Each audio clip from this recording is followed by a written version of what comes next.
अच्छा, शुरू करने से पहले जिनका मेंस का भी कल आंसर राइटिंग सेशन होगा, जिनका मेंस का आंसर राइटिंग सेशन है कल आफ्टरनून में, वो एक चीज इसके बाद आपने रीड करना है। आपने पॉलिटी की चाहे बुक से, चाहे एनसीईआरटी पॉलिटी की जिससे, चाहे लक्ष्मीकांत जो भी आप पढ़ रहे हो जैसे भी, उसमें से आपने प्रीएम्बल का चैप्टर पूरा पढ़ना है और उसे ये वर्ड्स को वहां पे लिंक करना है। कल आंसर राइटिंग में हम प्रीएम्बल के क्वेश्चन इससे जोड़ के करेंगे, ठीक है। तो सबसे पहले कंसेप्ट ऑफ सोवरेनिटी। सोवरेनिटी होता क्या है? सुना है कहीं पे सोवरेनिटी क्या होता है? सुप्रीम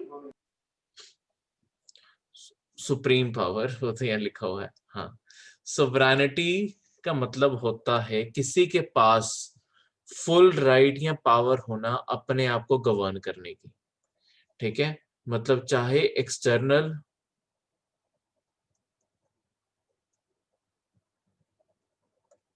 चाहे इंटरनल, दोनों जगह की जो गवर्नेंस है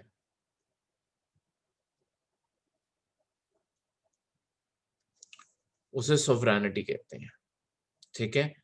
तो एक्सटर्नल इंटरनल गवर्नेंस का क्या मतलब है कि आपके अफेयर्स में, चाहे आप देश के अंदर कोई फैसले ले रहे हो या देश से बाहर कोई फैसले ले रहे हो, आपके डिसीजंस में, आपके फैसलों में कोई भी इंटरफेयर ना करे, उसे सोवरेनिटी बोला जाता है। क्लियर है? बिना दखल के फैसले ले पाना उसे सोवरेनिटी बोला जाता है। तो ये किसी देश के लिए क्यों इंपॉर्टेंट है? क्या लगता है ये किसी देश के लिए क्यों इंपॉर्टेंट है? देखो, एक स्टेट, मतलब एक स्टेट के लिए क्यों इंपॉर्टेंट है और स्टेट के अंदर से एक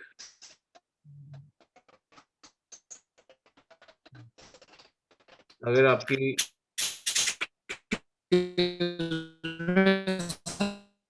आपकी आवाज कट रही है तो मैंने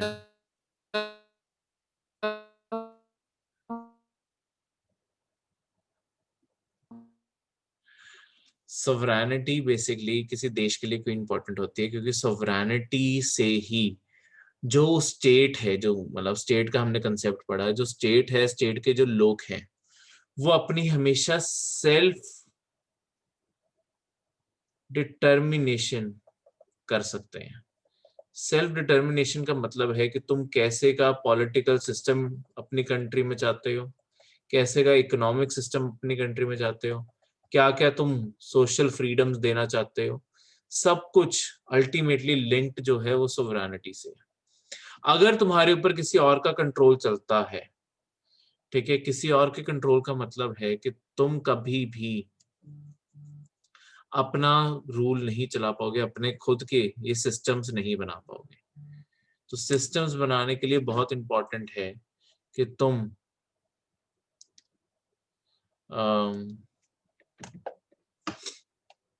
हाँ, कि तुम सोवरेनिटी इंश्योर करो, ठीक है, कि तुम्हारी अपनी सोवरेनिटी हो। क्लियर है? इसमें कोई doubt?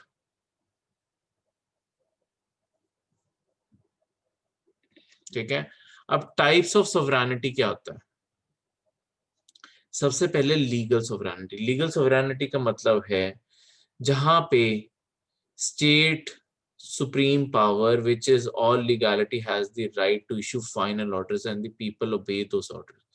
The sovereign possesses the supreme right to make laws. ये जुड़ी हुई है आपकी लीगल अथॉरिटी, आपकी पॉलिटिकल पावर से। आपकी गवर्नमेंट, आपके इंस्टीट्यूशंस कानून बनाते हैं और उसे सारे लोग मानते हैं। क्यों सरकार की जो ये पावर है, या लेट्स सपोज कॉन्स्टिट्यूशन में जो चीजें लिखी हैं वो अनचैलेंज्ड क्यों जाती हैं? क्योंकि हमारे इंडिया का जो कॉन्स्टिट्यूशन है वो एक सॉवरेन कॉन्स्टिट्यूशन है, वो किसी की कमांड के अंडर काम नहीं करता, ठीक है। वो सिर्फ विल ऑफ द पीपल उसे मानता है, ठीक है। तो उसे लीगल सोवरेनिटी कहते हैं। इसके बाद पॉलिटिकल सोवरेनिटी, ये स्टेट की वो पावर है, power in a state upon which the legal sovereignty is based. It influences the decisions of legal sovereign. The political sovereign is some of the influence in a state which lies behind the law. This includes political party, pressure group movement, civil groups, etc. तो political sovereignty आपकी इस political power के पीछे जो force होती है उसे कहते हैं। आपकी सिविल सोसाइटी, आपकी पॉलिटिकल पार्टीज, प्रेशर ग्रुप, ये सब मिलके आपकी पॉलिटिकल पावर को बिकॉज इन्फ्लुएंस करते हैं, उसे पॉलिटिकल सॉवरेनिटी कहते हैं। जितना भी प्रेशर होता है ये, बिकॉज देखो डेमोक्रेटिक कंट्रीज में क्या होता है, जितना भी प्रेशर बिल्ट है, लोगों के पास अल्टीमेट पावर है। कॉन्स्टिट्यूशन एग्जिस्ट करता है बिकॉज लोग उसे पावर देना चाहते हैं, ठीक है। पर हमारी डेमोक्रेसी में लोग डायरेक्टली पावर नहीं यूज करते हैं, हमारी डेमोक्रेसी इनडायरेक्ट डेमोक्रेसी है, ठीक है।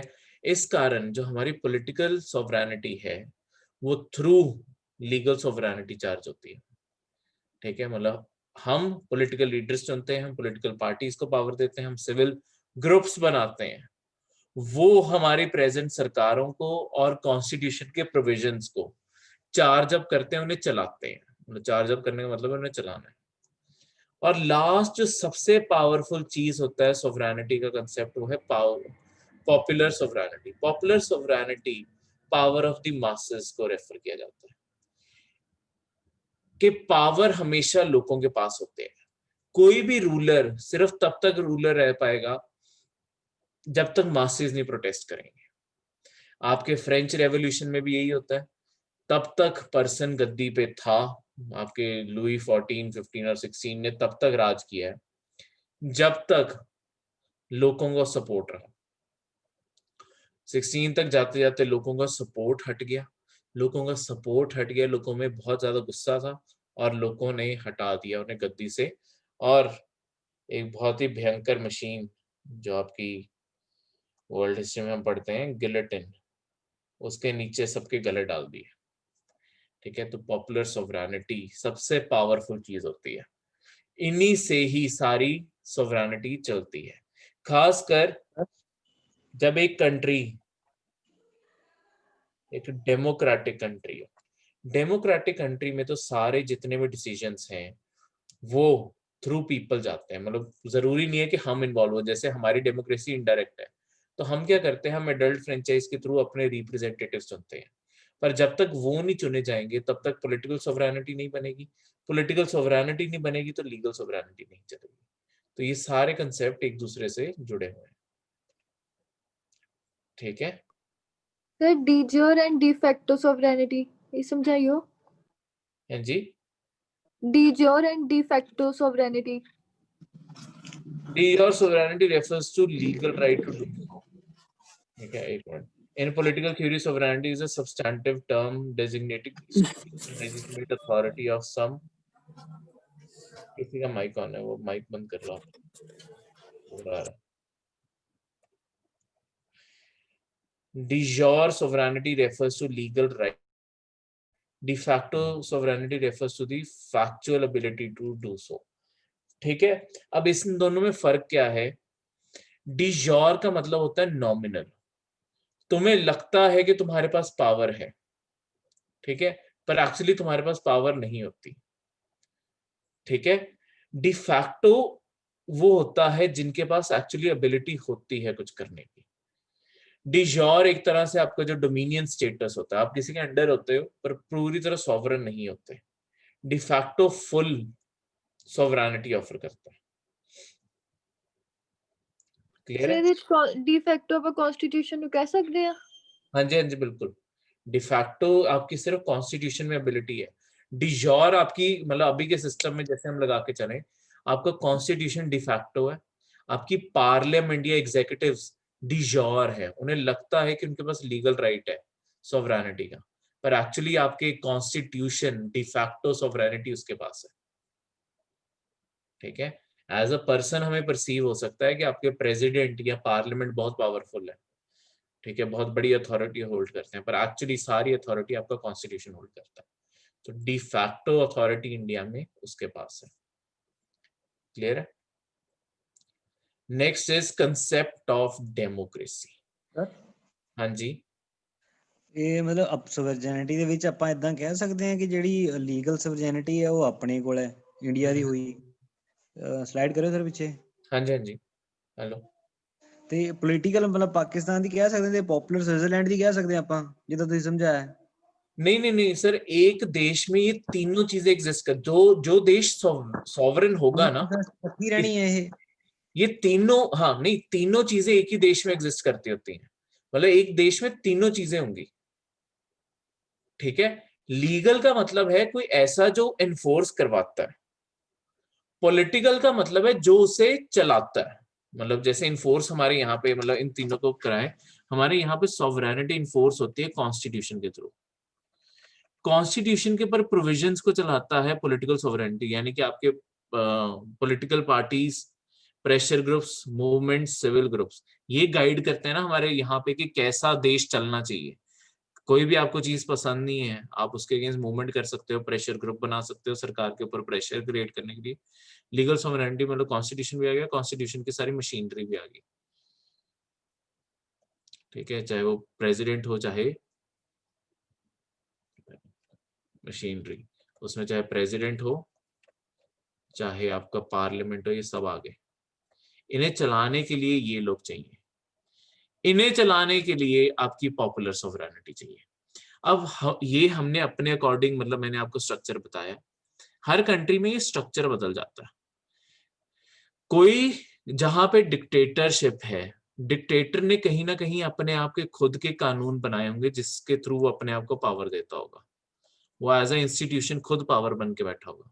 उसकी जो पॉलिटिकल सॉवरेनिटी है, यहाँ तो उसके अपने काउंसिल से चलती है, ठीक है, जो मिनिस्टर्स होते हैं अगर उनमें पावर बटी हुई है, नहीं तो पॉलिटिकल सॉवरेनिटी उसकी हमेशा लोगों के ऊपर फोर्स चलाने से चलती है, और पॉपुलर सॉवरेनिटी लोगों का उसके रूल को ना चैलेंज किए से चलती है। ठीक है, मतलब वहां पे वो राइट नहीं एक्सरसाइज करते तो पॉलिटिकल पॉपुलर सॉवरेनिटी है। ठीक है, वो रेजिस्ट करते हैं तो। हमारे यहाँ पे हम अपने लोगों को चुनते हैं तो पॉपुलर सॉवरेनिटी है। एग्जिस्ट ये एक देश में तीनों चीजें करती हैं। ये क्या हो गया मुझसे? ठीक है, क्लियर हो गया जी? हाँ जी sir. Next is concept of democracy. अब डेमोक्रेसी क्या होती है? Democracy basically rule of the people, short में अब्राहम लिंकन ने जैसे बोला है, democracy is the government of the people, for the people and by the people. ठीक है, ये जो कंसेप्ट है, इसमें मतलब कि आपकी सारी जो पावर है, इसका अल्टीमेटली इस चीज का मतलब क्या है? Power lies with the people. पर power lies with the people का मतलब क्या है? अब डेमोक्रेसी दो टाइप से हो सकती है। ठीक है, नीचे अगर समझाया हुआ है, चलो कोई बात नहीं, यहाँ पे समझाता हूँ। डायरेक्ट डेमोक्रेसी और इनडायरेक्ट, नीचे समझाया हुआ है पर यहाँ पे मैं एक्सप्लेन यहीं पे कर देता हूँ। डायरेक्ट डेमोक्रेसी और इनडायरेक्ट डेमोक्रेसी। डायरेक्ट डेमोक्रेसी का क्या मतलब है, मैं पूरे एक्चुअली आपको पूरी फुल शीट पे समझाता हूँ।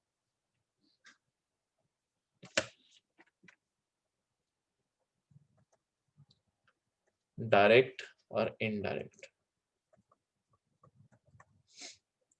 डायरेक्ट डेमोक्रेसी का मतलब है जहां पे people directly take part in governance and take interest, मैं अभी समझाता हूँ, in day to day functioning of the government। ठीक है, इनडायरेक्ट का मतलब होता है जहां पे, एक मिनट मैं दोनों चीजें लिख के समझाता हूँ। People choose their representatives who run the country on their behalf.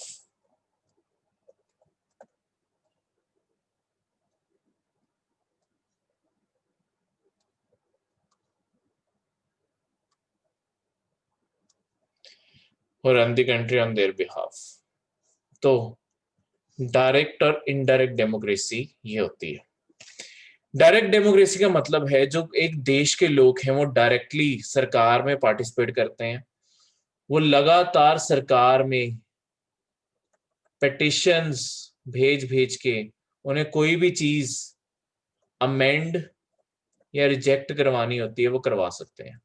वो तो एवरी डे कोई कुछ भी सरकार में कोई भी नया कानून बनना है, कुछ भी होना है, अगर लोगों को नहीं पसंद, लोग अपना ओपिनियन जारी कर सकते हैं और लोगों का अगर मेजॉरिटी का ओपिनियन होगा तो एक्चुअली वो चीज खारिज भी की जा सकती है। इनडायरेक्ट डेमोक्रेसी जैसे कि हमारे देश में होती है, हम अपने रिप्रेजेंटेटिव्स चुनते हैं, एमपी और एमएलए जो हमारे यहाँ पे हैं, और ये लोग हमारे बिहाफ पे फैसले लेते हैं कि कौन सा कानून बनना चाहिए, कौन सा नहीं बनना चाहिए। तो ये दो टाइप की आपकी डेमोक्रेसीज होती हैं, डायरेक्ट और इनडायरेक्ट। ठीक है, डायरेक्ट का एग्जांपल स्विट्जरलैंड है। स्विट्जरलैंड में देखो होता क्या है, सिस्टम डायरेक्ट डेमोक्रेसी में होता क्या है, वहां पे भी कॉन्स्टिट्यूएंसीज एग्जिस्ट करती है, हमारे यहाँ पे भी कॉन्स्टिट्यूएंसीज एग्जिस्ट करती है।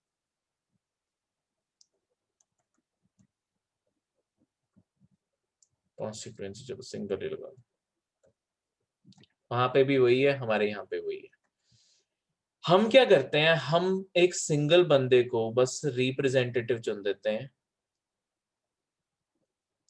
और उसके ऊपर सारी रिस्पॉन्सिबिलिटी छोड़ देते हैं कि कैसे काम करना है, उसके ऊपर सारी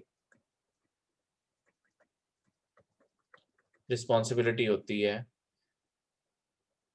टू एक्सेप्ट और रिजेक्ट लॉज।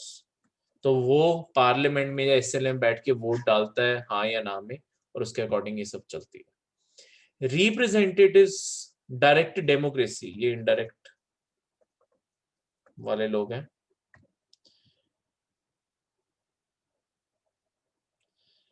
विनय जी वो भी मैं बताता हूँ, एक मिनट, डायरेक्ट के आगे पॉइंट से कोई नहीं, मैं बताता हूँ।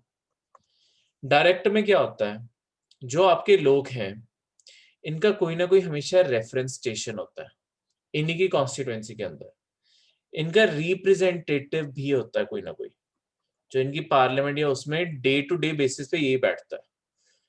ये जो कॉल स्टेशन होता है,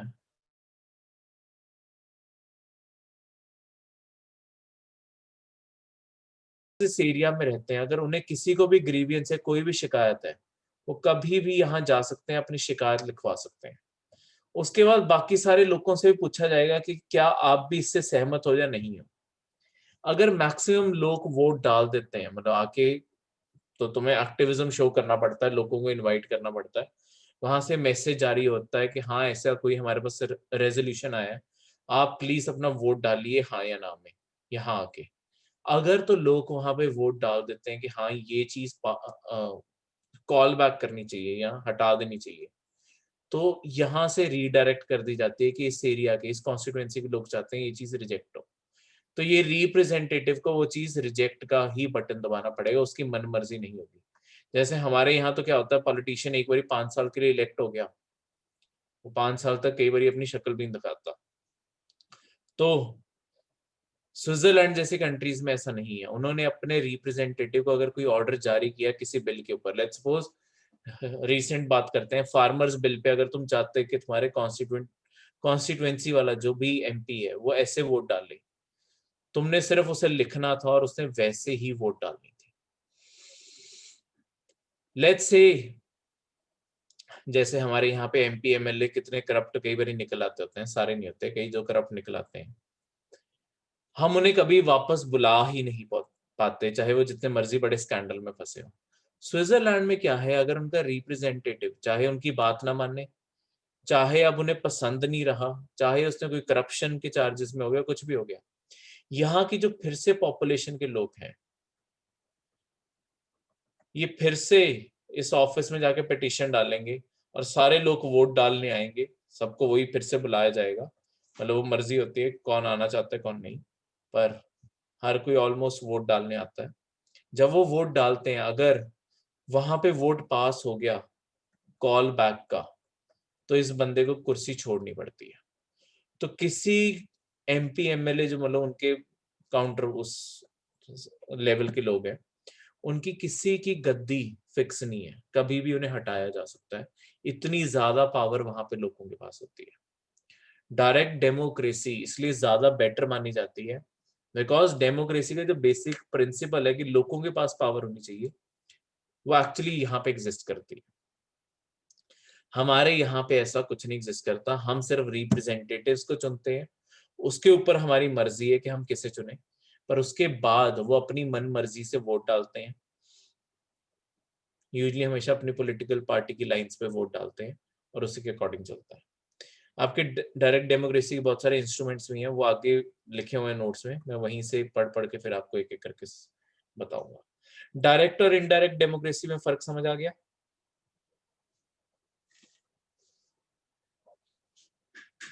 ठीक है, अब डेमोक्रेसी, हाँ जी यस सर, हाँ जी, आ गया समझ।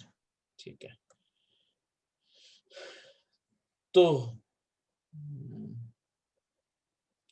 आपकी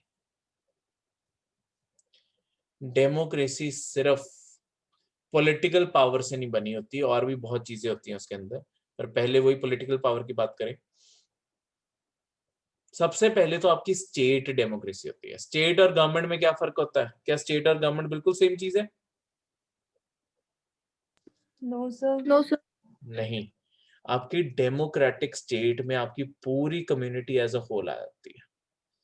आपकी जितनी भी कम्युनिटी है उसके अंदर जो मशीनरी लगी हुई है, मतलब सॉवरेन अथॉरिटी हो चाहे गवर्नमेंट मशीनरी हो, कुछ भी हो। हाँ जी सर, जो स्विट्जरलैंड का एग्जांपल है, मतलब उसमें पॉपुलर सॉवरेनिटी जो मतलब एक इक्विपमेंट है, वो मोस्ट यूज्ड है क्या फिर? हाँ जी हाँ जी, सबसे पावरफुल और मोस्ट यूज्ड है वो। ठीक है, वहां पे हर चीज पॉलिटिकल सॉवरेनिटी, कोई ना कोई सॉवरेनिटी सबसे स्ट्रांग होती है। ठीक है, हमारे यहाँ पे लीगल सबसे स्ट्रांग है और वहां पे पॉपुलर सबसे स्ट्रांग है। ठीक है, तो एक पूरी सबसे पहले, जी सर, थैंक यू। तो एक सबसे पहले पूरी स्टेट को डेमोक्रेटिक होना चाहिए। यानी कि डेमोक्रेटिक स्टेट का मतलब है आपके यहाँ पे एक तरह से डेमोक्रेसी रीति रिवाजों की तरह काम करनी चाहिए, कि आप हर चीज में डिसीजन मेकिंग में सबको इन्वॉल्व करना पसंद करते हो। तो as a state, as a societal norm बन जाना चाहिए, ऑर्डिनरी चीज बन जानी चाहिए। सेकेंड चीज है democratic government. Democratic government, in the form of government, democracy is that government in which people run the government directly or indirectly through their elected representatives. Democratic government का मतलब है जो लोगों द्वारा चुनी गई गवर्नमेंट है और लोगों के विल पे चलती है। ठीक है, कि उन्होंने इलेक्ट किया है तो उनकी विल पे ही चलेगी, उस तरीके से। तीसरा है डेमोक्रेटिक सोसाइटी। देखो आपकी सोसाइटी जो है वो फ्री, इक्वल और एक्टिव इंटेलिजेंट सिटीजन्स को प्रमोट करें। आपके सिटीजन्स फ्री और इक्वल होने चाहिए किसी को भी चुनने के लिए, वो एक्टिवली पॉलिटिक्स में पार्ट लें और इंटेलिजेंट फैसले लेने की कैपेबिलिटी होल्ड करते हैं। हर मैन और वुमेन के पास अपनी खुद की लाइफ डिसीजन मेकिंग के ऑप्शन हो और स्टेट का कोई इंटरफेरेंस ना हो। देखो यहाँ पे अब डेमोक्रेटिक सोसाइटी बनाने के लिए बहुत जरूरी है कि आपकी सोसाइटी में, डेमोक्रेटिक सोसाइटी कौन सी होती है? जो अपने सिटीजन को राइट्स दे पाए। राइट्स अगर स्टेट में नहीं एग्जिस्ट करेंगे तो एक्चुअली आपकी ये फ्रीडम, इक्वालिटी, ये चीजें नहीं एग्जिस्ट करती। तो ऐसे क्वेश्चंस कभी प्री में भी बन के आते हैं कि डेमोक्रेटिक सोसाइटी में सबसे ज्यादा चीज जरूरी क्या, वो आपके राइट्स होंगे। ठीक है, फिर डेमोक्रेटिक इकोनॉमिक ऑर्डर, आपके इकोनॉमिक ऑर्डर भी डेमोक्रेटिक होना चाहिए। किसी भी पर्सन को कोई भी काम शुरू करना है, कैसे करना है, वो खुद डिसाइड कर पाए। ठीक है, उसके ऊपर कोई फोर्स ना हो, कुछ ना हो, वो जैसे अपना लाइवलीहुड कमाना चाहता है वो कमा पाए। एक्सक्यूज मी सर, हाँ जी, हाँ जी। सर ये डेमोक्रेटिक स्टेट में लिखा है कि community as a whole possess the sovereign authority, मतलब यहाँ हाँ जी। कम्युनिटी पीपल को बोल रहे हैं क्या, हाँ पॉपुलेशन हाँ, को? कम्युनिटी पूरी लोगों को बोल रहे हैं। स्टेट हमने पढ़ा था ना, एज अ जी पॉपुलेशन जी जी जी। से शुरू होती है, तो पूरी स्टेट में। वो अफेयर्स कैसे कंट्रोल करते हैं, मेंटेन्स कंट्रोल ओवर अफेयर्स, मतलब कि what sort of government machinery they shall set up, वो तो फिर ठीक है, अफेयर्स नहीं, कैसे कंट्रोल अफेयर्स करते पे हैं? कंट्रोल आपका है ही, आपका इनडायरेक्ट कंट्रोल है। देश में कैसे, देश ने कैसे चलना है, अल्टीमेटली हर सिटीजन का रोल है उसमें। ठीक है, चाहे तुमसे डेली डे टू डे सरकार में नहीं पूछा जाता कि क्या करना है क्या नहीं, पर अल्टीमेटली तुम्हारे वोट से लेके तुम्हारी जो डेली बेसिस पे कंट्रीब्यूशन है सोसाइटी में, उसी के बेसिस पे ही तो सब कुछ चलता है। तो यहाँ पे कंट्रोल ओवर अफेयर्स का मतलब है सरकार के अफेयर्स के ऊपर कंट्रोल। ठीक ये है, सर कंट्रोल ओवर अफेयर्स वही लाइन आ गई ना जो हमने लेजिटिमेसी का हमने करा था, कि जब हाँ हमने जी, हाँ जी, लेजिटिमेट कर बिल्कुल दिया, मतलब वही अफेयर्स है यहाँ पे, वही कि अफेयर्स हमने आ गया। सरकार सारे को लेजिटिमेट कर दिया। बिल्कुल सारे कंसेप्ट एक दूसरे से जुड़े हुए हैं, तभी इन सबको बार बार एक गो में भी पढ़ के देखना, तो आपको अटैच होते हुए सारे कंसेप्ट दिख जाएंगे, एक सीक्वेंस में ये सारे जुड़े हुए हैं। ठीक है, और लास्ट में democracy as a way of life, और लॉन्ग टर्म में लोगों को इनकरेज करना चाहिए कि democracy as a way of life, एक कस्टम, एक सोसाइटी में इनबिल्ड चीज बन जाए। जैसे अगर आप कभी यूके के लोगों को स्पेसिफिक पूछोगे ना कि उनके देश में डेमोक्रेसी कब आई, एक्चुअली वो कभी भी आपको एक सिंगल डेट बता ही नहीं सकते, क्योंकि यूके में डेमोक्रेसी बहुत साल पहले धीरे धीरे करके आई है।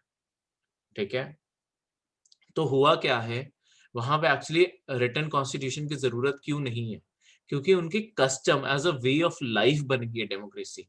तो डेमोक्रेसी अब कहीं जाने नहीं वाली उनके वहां से, वो पहले से इस्टेब्लिश हो गई over the centuries, over centuries ने मतलब, हाँ ओवर द सेंचुरीज इस्टेब्लिश हुई है, बहुत ज्यादा टाइम हो गया। ठीक है, तो सेंचुरीज ही एक्चुअली सही वर्ड है उनके लिए। तो आपको डेमोक्रेसी के रिगार्डिंग तो एक्चुअली कभी मेरिट्स और डीमेरिट्स के डायरेक्टली क्वेश्चन आ सकते हैं। मेरिट्स क्या है, will and consent of the people, लोगों की विल और कंसेंट पूछा जाता है डेमोक्रेसी में। ठीक है, कि वो क्या चाहते हैं, कैसे चाहते हैं। दूसरा, वेलफेयर ऑफ ऑल, सबका वेलफेयर होना चाहिए, सबका भला होना चाहिए, वो डेमोक्रेसी के थ्रू प्रमोट होता है। ठीक है, क्योंकि लोग, आपकी सरकार सबकी जो ध्यान रखने की कोशिश करती है, ठीक है, सेफ्टी नेट देने की कोशिश करती है, उससे वेलफेयर ऑफ ऑल भी होता है। आइडल्स ऑफ लिबर्टी, इक्वालिटी और फ्रेटर्निटी प्रमोट किए जाते हैं, ये तो फ्रेंच रेवोल्यूशन के थ्रू आए थे, वहीं डेमोक्रेसी का one of the main movement है फ्रेंच रेवोल्यूशन। ठीक है, वहां से शुरू हुए, और ये हर जगह हमारे प्रीएम्बल में भी ये तीनों वर्ड मेंशन होते हैं, तो ये डेमोक्रेसी की फाउंडेशन वर्ड्स हैं। इफेक्टिव एडमिनिस्ट्रेशन होती है, देखो जब लोगों की इन्वॉल्वमेंट रहेगी, लोग एक्टिवली पार्टिसिपेट एक्चुअली करेंगे, ये चीज आप कभी आपको कभी करप्शन का क्वेश्चन भी आए, जो कुछ भी आए, उसे इस तरीके से लिख सकते हैं, बेटर मतलब कैसे एडमिनिस्ट्रेशन चले, वो किसी भी तरीके से आपको सजेशन पूछा जाएगा। Corruption one of the examples हो गया, कि अगर करप्शन हटाने की बात आए, डेमोक्रेटिक पार्टिसिपेशन बहुत बढ़ाने की जरूरत होती है हमेशा। जितना लोग पार्टिसिपेट करेंगे सरकारों में, सरकारों के अफेयर्स में, अपने आप उनकी जो एडमिनिस्ट्रेशन की जो जवाबदेही है, ठीक है, जो आंसरिंग है, वो अपने आप बढ़ जाएगी। जैसे RTI one of the powerful चीज इसीलिए है, ठीक है, क्योंकि आरटीआई लोगों के आगे जवाब देने के लिए उन्हें मजबूर करता है। ठीक है, तो ये सारी चीजें इसलिए इंपॉर्टेंट है। और लास्ट आपका fifth point, respect for human life and dignity. Democracy में आपकी लाइफ की ज्यादा बेटर गारंटी होती है, कि कोई भी बिना प्रॉपर प्रोसीजर के, लॉ के प्रोसीजर के, ड्यू प्रोसेस के आपकी लाइफ आपसे नहीं छीन सकता। और आपको बिकॉज फ्रीडम, इक्वालिटी, ये सब चीजें प्रमोट की जाएंगी, आपको राइट्स दिए जाएंगे, तो एक पर्सन को एक डिग्निटी भरी जिंदगी देने का प्रॉमिस होता है। बिकॉज राइट्स आपको तभी दिए जाते हैं क्योंकि आप अपनी मर्जी से और इज्जत भरी जिंदगी जी सके, क्योंकि एक पर्सन को एट द एंड सिर्फ रिस्पेक्ट चाहिए होती है, और वो मिलनी चाहिए। Demerits of democracy, principle of unnatural equality है ये, ठीक है। सोक्रेट्स का इसमें एग्जांपल बहुत सही बैठता है। Only an expert and trained professional should be chosen the leader, ये बहुत इंपॉर्टेंट है। सोक्रेट्स हम आगे जाके भी पढ़ेंगे। सोक्रेटिस क्यों बोलता था कि डेमोक्रेसी सबसे घटिया क्यों है। सोक्रेटिस का मानना है कि हम लोगों को बिना उनकी नॉलेज जज किए वोटिंग राइट दे देते हैं, और वो एक्चुअली किसी भी ऐसे बंदे को चुन देते हैं जिसे जो बस अच्छा बोलता हो, उसे नॉलेज है या नहीं है कोई नहीं जज करता। तो वो बंदा भी क्या करता है, सिर्फ लोगों को खुश करने की बातें करता है। खुश करने के बाद वो जैसा चाहे जो चाहे वो कर लेता है, ठीक है। तो एक डेमोक्रेसी की जगह डेमोक्रेसी डिटीरियोरेट होके एक्चुअली जो बन जाती है वो है मॉबोक्रेसी। बस मॉब्स को खुश करो, लोगों, मॉब का मतलब लोग हो गए, मॉब्स को खुश करो और पावर आपके पास है, ठीक है। तो सोक्रेटिस कहता था कि एक राजा होना चाहिए हमेशा सरकार चलाने के लिए, राजा ही सबसे बेटर चीज बन सकता है, पर राजे को सारी नॉलेज हो, मतलब राजा वो बने जिसे सारी नॉलेज है, ठीक है, कि प्रजा की कंडीशन क्या है, प्रजा को चाहिए क्या, हर चीज की मतलब उसे नॉलेज हो। क्योंकि उसने एग्जांपल दिया कि लेट्स सपोज आप समुंदर में जा रहे हो, समुंदर में जा रहे हो और जो शिप है वो थोड़े रफ वाटर्स एंटर करने वाली है, मतलब चलो वैसे भी जनरली भी शिप चल रही है, आप शिप की कमांड किसे देना चाहोगे? किसी ऐसे बंदे को जिसे सारे शिप के लोग पसंद कर रहे हैं, या जो एक ट्रेन्ड प्रोफेशनल सेलर है उसे देना चाहोगे? बताओ किसे देना चाहोगे? जो प्रोफेशनली ट्रेंड है। जो प्रोफेशनल ट्रेंड है उसे ही देना चाहोगे, बिकॉज तुम्हें अपनी जान प्यारी है। तो दूसरी साइड तुम्हें देश भी तो प्यारा होना चाहिए, कि देश किसी ऐसे के हाथ दो जिसे सारी नॉलेज हो, सिर्फ वो नहीं जो लोगों को खुश करके वोट ले जाए, ठीक है। इस कारण सोक्रेटिस डेमोक्रेसी के खिलाफ था, क्योंकि अननेचुरली सबको वोटिंग राइट देके उनकी इंटेलिजेंस के ऊपर बिना जज किए उन्हें राइट देता है। Importance of quantity than quality, हम क्वांटिटी के ऊपर फोकस करते हैं कि कितने लोगों को कितने राइट, कितनी चीजें मिल सकती हैं, ठीक है, कि कितनी पॉपुलेशन की पार्टिसिपेशन हो सकती है। अब उस पॉपुलेशन को नॉलेज है या नहीं है, वो अपना खुद का भला सोच सकते हैं या नहीं सोच सकते। मतलब अब ये कहने की बात होती है कि हर कोई अपना भला सोच सकता है, जिसे प्रॉपर देश चलाने की या देश की नॉलेज नहीं है, अब हर बंदे को तो होती नहीं है, ठीक है। तो तुम सिविल सर्विसेज की तैयारी कर रहे हो, तुम्हें पता ही है कि बाकी समाज में एक्चुअली नॉलेज की कितनी कमी है, ठीक है। वो जो कमी है, पॉलिटिकल ओपिनियन सबके पास है, पर पॉलिटिकल नॉलेज कितनों के पास है ये बहुत रेयर चीज है, ठीक है। तो कई बार बहस करने का मन भी नहीं करता होता जब देखते हैं कि इतना कम स्तर है किसी इंफॉर्मेशन का भी। तो क्वांटिटी के ऊपर फोकस है कि हम सबको पॉलिटिकल राइट्स सब कुछ दे, पर क्वालिटी हमारी इससे गिर जाती है। तभी तो हमारे अनपढ़, इलिटरेट, करप्ट और जिनके ऊपर चार्जेस लगे हुए हैं अलग अलग मर्डर से लेके रेप के तक इनफैक्ट चार्जेस लगे हुए हैं, चार्ज प्रूवन नहीं है, सिर्फ चार्जेस के तौर पे बात कर रहा हूँ, वो सारे आपके सरकारों में एमपी एमएलए बन के बैठे हुए हैं, क्योंकि उनके चुनने वालों में तुमने क्वांटिटी को फोकस किया है ना कि क्वालिटी को, ठीक है। एक्सपेंसिव सरकार होती है, देखो इलेक्शंस करवाना, इलेक्शन बहुत ही एक्सपेंसिव मशीनरी है, हर 5 साल बाद इलेक्शन करवाना कॉस्ट बहुत पड़ती है बजट के ऊपर, तो ये एक्सपेंसिव सरकार होती है। डिक्टेटरशिप ऑफ द मेजॉरिटी, जरूरी नहीं है कि मेजॉरिटी ने जो सरकार चुनी है, जिसे चुना, मेजॉरिटी ने सही फैसला किया हो, पर शायद माइनॉरिटी ज्यादा पढ़ी लिखी थी, मेजॉरिटी अनपढ़ ज्यादा थी, ऐसा भी तो हो सकता है। मेजॉरिटी ज्यादा बेवकूफ बन गई और कुछ लोग ही समझदार रह गए। तो यहाँ पे जाके क्या होता है कि आपके ऐसी ही करप्ट लोगों की सरकार बन जाती है जो देश को डुबाने पे ही काम कर रहे हैं, पर क्योंकि मेजॉरिटी की उनके पास सपोर्ट है, माइनॉरिटी की आवाज अपने आप दब गई। तो जहां पे इंटेलिजेंट लोगों की आवाज आनी चाहिए थी वो आवाज ही खत्म हो जाती है ऐसे टाइम पे। क्लियर है? अब डायरेक्ट डेमोक्रेसी मैंने आपको बताया कि सबसे प्योरेस्ट फॉर्म ऑफ डेमोक्रेसी है जिसमें लोग डायरेक्टली पॉलिटिकल सिस्टम में पार्टिसिपेट करते हैं, अपने ओपिनियन, अपने सजेशन सब कुछ प्रेजेंट करते हैं। ठीक है? इस डायरेक्ट डेमोक्रेसी को चलाने के लिए अलग अलग तरीके हैं।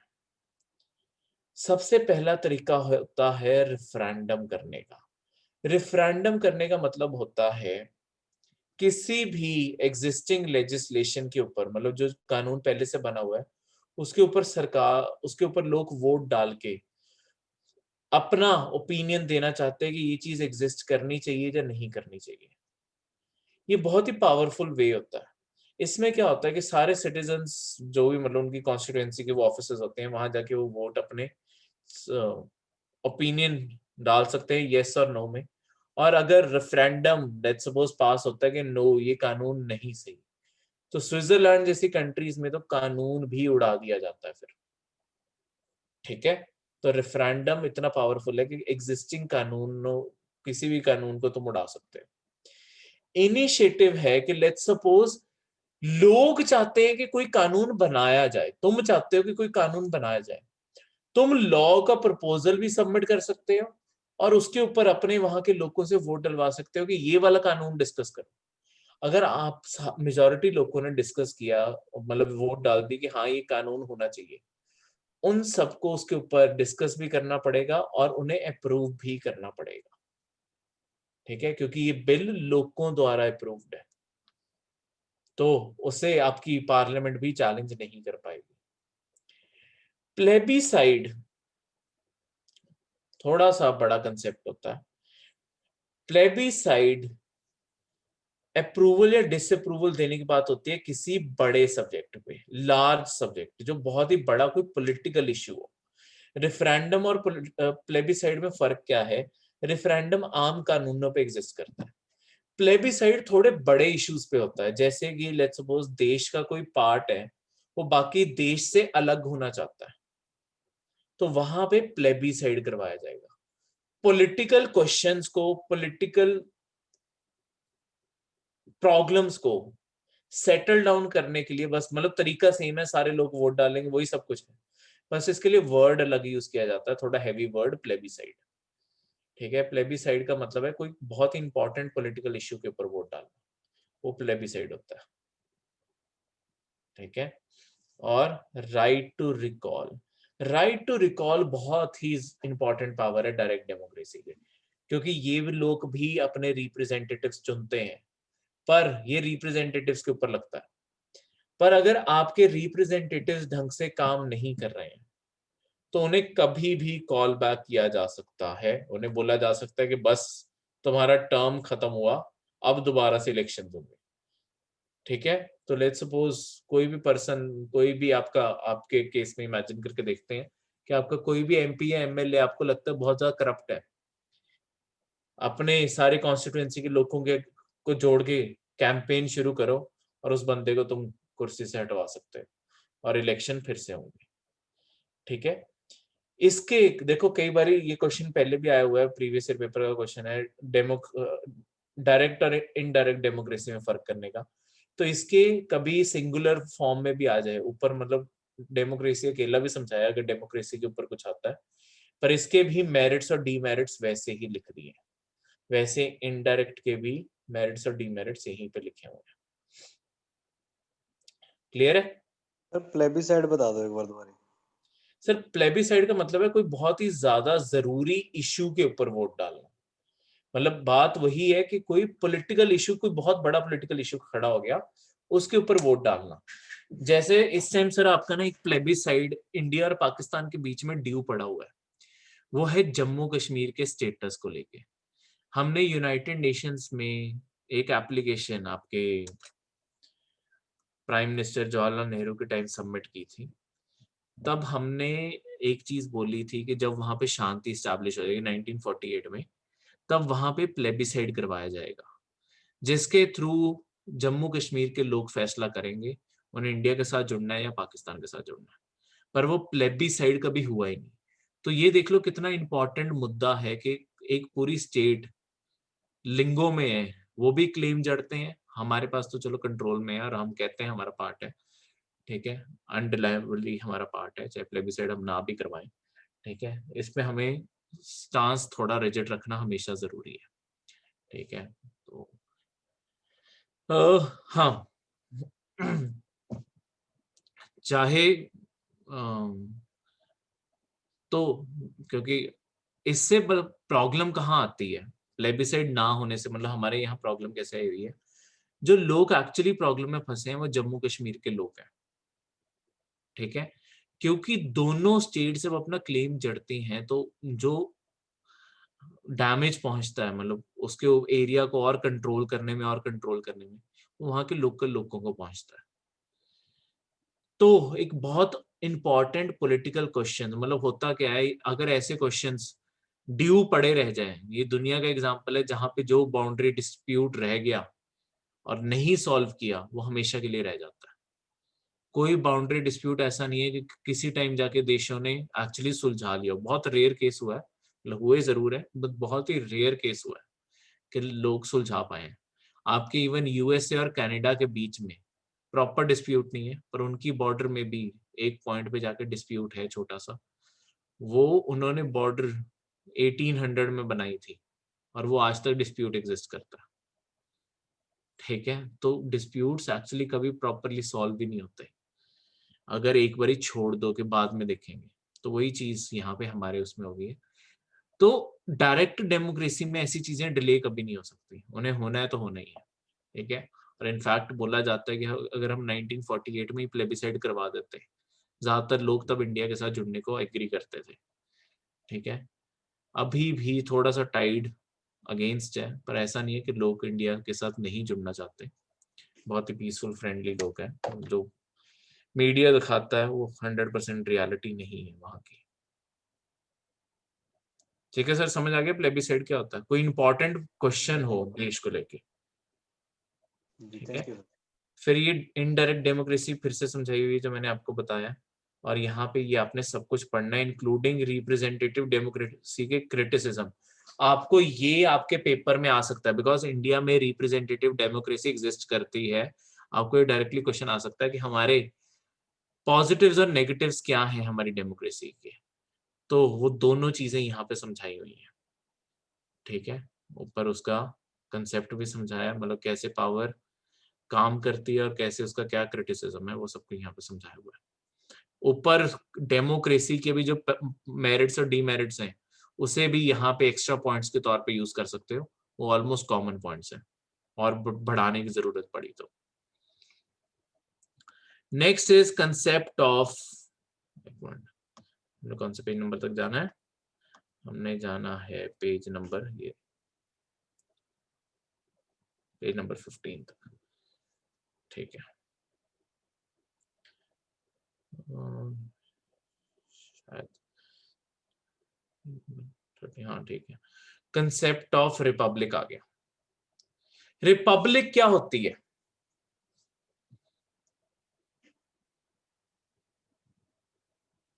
एक हमारे जैसे पासपोर्ट्स अगर आपने इंडिया के देखे हो, अगर आपने हमारे पासपोर्ट ध्यान से पढ़ा हो, पासपोर्ट के ऊपर लिखा होता है रिपब्लिक ऑफ इंडिया। रिपब्लिक का क्या मतलब है? Sir top head of of state. State. बिल्कुल। देखो डेमोक्रेसी भी दो टाइप की होती है,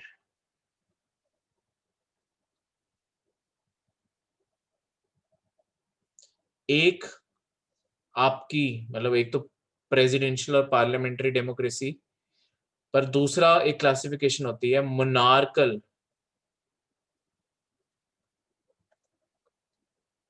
डेमोक्रेसी। ये दोनों बहुत ही कॉन्ट्राडिक्टरी, वैसे उल्टे वर्ड्स हैं, क्योंकि हम जब टेबल बनाते हैं कि गवर्नमेंट कैसी होती है दुनिया में, सरकारें, सरकारों का सिस्टम कैसा होता है, उसमें वहां से शुरुआत ही वहां से करते हैं कि एक साइड पे मोनार्की होती है और दूसरी साइड पे डेमोक्रेसी। डेमोक्रेसी फर्दर डायरेक्ट भी हो सकती है और इनडायरेक्ट भी हो सकती है। ठीक है, एक तो ये क्लासिफिकेशन है। इसके सिवा आपकी डेमोक्रेसी पार्लियामेंट्री भी हो सकती है और प्रेसिडेंशियल भी हो सकती है। और तीसरी आपकी डेमोक्रेसी मोनार्कल और रिपब्लिक हो सकती है। तीनों क्लासिफिकेशंस आ गई इसमें। तो ये मोनार्कल वर्ड का एक्चुअली मीनिंग होता है जहां पे कोई राजा या रानी एग्जिस्ट करते हैं और वो अपना शासन चलाते हैं। डेमोक्रेसी होता है जहां पे लोगों का शासन होता है, लोगों की सरकार होती है। तो यहाँ पे ये कॉन्ट्राडिक्टरी वर्ड्स एक साथ कैसे आते हैं? मोनार्कल डेमोक्रेसी, ये ऑपोजिट वर्ड्स एक साथ कैसे आ जाते हैं? मोनार्कल डेमोक्रेसी मतलब जब भी आपने ये वर्ड्स को आपने रेफर करना है, रिपब्लिक है ये, यहाँ पे मतलब डेमोक्रेसी के साथ जब ये वर्ड है, यहाँ पे जिस ऑफिस को देखा जाता है ना, वो हेड ऑफ द स्टेट को देखा जाता है।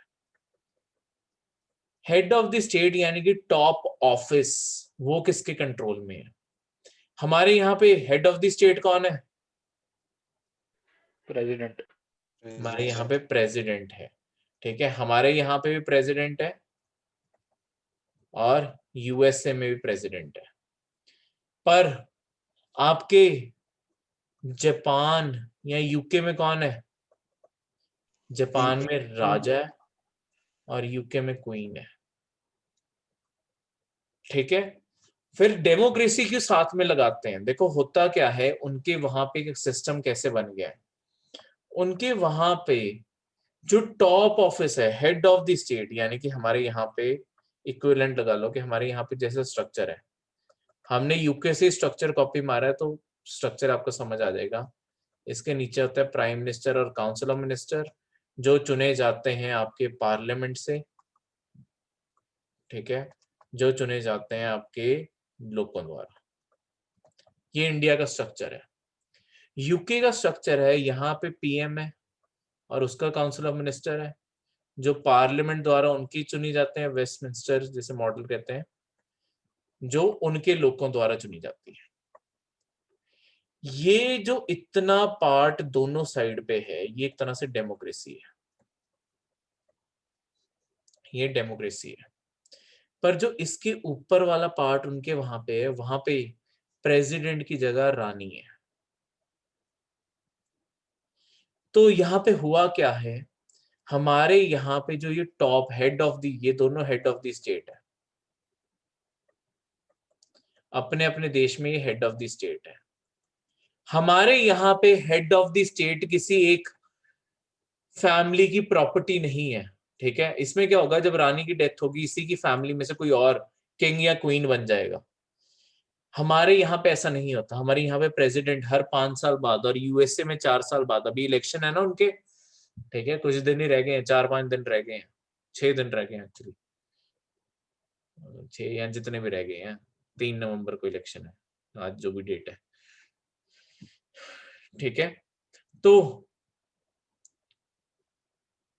प्रेसिडेंट हर, हमारे यहाँ पे रिपब्लिक कंट्रीज में, रिपब्लिकन कंट्रीज में आपके प्रेसिडेंट हर कुछ टर्म बाद चेंज हो जाएंगे। एक सिंगल फैमिली को ये ऑफिस नहीं बिलोंग करता।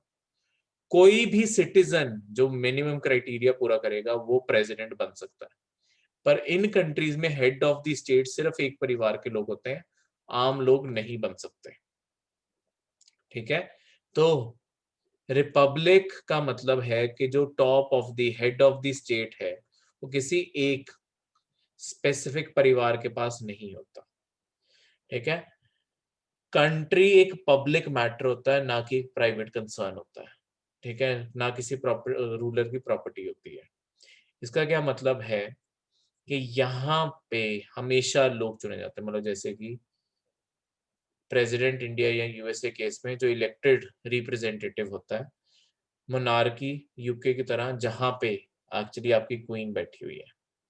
ठीक है, हमारे यहाँ पे हेड ऑफ द स्टेट या तो डायरेक्टली इलेक्टेड होगा या इनडायरेक्टली, मतलब हमारे यहाँ पे इंडिया में इनडायरेक्ट है, अमेरिका में डायरेक्टली चुना जाता है। पर ultimately head of the state लोगों द्वारा चुना गया। रानी की तरह नहीं है कि एक ही परिवार में गद्दी चलती रहेगी, तो उसे मोनार्कल डेमोक्रेसी या कॉन्स्टिट्यूशनल मोनार्कीज भी कहते हैं। ठीक है, इस चीज को ध्यान से याद रखना। Next is concept of justice. अब आज हम यहां तक करेंगे concept of justice. Actually justice भी कल ही होगा, ठीक है। ये अब आपके नीचे वाले वर्ड शुरू हो गए हैं, प्रीएम्बल के ऊपर वाला जो पैराग्राफ है वो पूरा हो गया। यहां से अब कल करेंगे जस्टिस ऑनवर्ड्स, ठीक है, ये कल वाले लेक्चर में पूरा हो जाएगा, तो यहां से हम कल कंटिन्यू करेंगे। तो पर अपना प्रीएम्बल पूरा पढ़ के रखना, ठीक है। जिनके आंसर राइटिंग है खासकर कल आफ्टरनून में आंसर राइटिंग करेंगे प्रीएम्बल के ऊपर भी, और जितना अभी तक पढ़ा है उसके ऊपर भी। कल फिर शाम को यहाँ से आगे कंटिन्यू करेंगे। हाँ जी सागर, आपने हैंड रेस किया।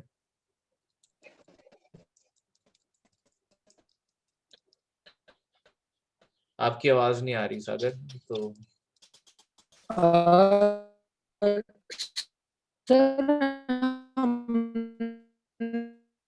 सागर आपकी आवाज नहीं आ रही है, आपकी आवाज बहुत कट रही है। आप चाहे कोई बात नहीं, इसके बाद चाहे मुझे मैसेज या कॉल कर लेना, मैं आपको पर्सनली। अभी दोबारा फिल तो नहीं ना हुआ अभी ये?